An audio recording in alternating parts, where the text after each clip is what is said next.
और मन एक ही सिक्के के दो पहलू हैं। इस एक सूत्र को जिसने अपने भीतर उतार लिया, उसने जीवन का पूरा रसायन समझ लिया। उसे फिर किसी ग्रंथ की, किसी गुरु की जरूरत नहीं रही। तुम कभी ध्यान से देखना, जब तुम क्रोध में होते हो तो तुम्हारी सांस कैसी होती? तेज, उखड़ी हुई, जैसे कोई आंधी हो। छाती में जकड़न होती है, सांस छोटी छोटी, भारी भारी।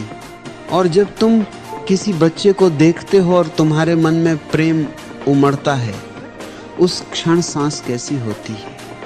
धीमी, गहरी, जैसे कोई लहर सागर में धीरे धीरे उठती और विसर्जित हो जाती है। छाती खुली खुली लगती है। जब भय होता है सांस रुक जाती है, जैसे शरीर जम जाता है। जब खुशी होती है सांस गहरी हो जाती है अपने आप। जब उदासी होती है सांस भारी हो जाती है, जैसे कोई बोझ हो। यह संयोग नहीं है, ये प्रकृति का नियम है, शाश्वत नियम, अटल नियम।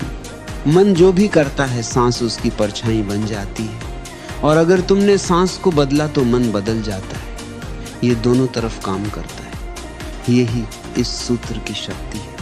इसीलिए जब तुम बहुत ज्यादा घबराए हुए हो, कोई कहता है एक गहरी सांस लो, ये सिर्फ लोकोक्ति नहीं है, ये विज्ञान है।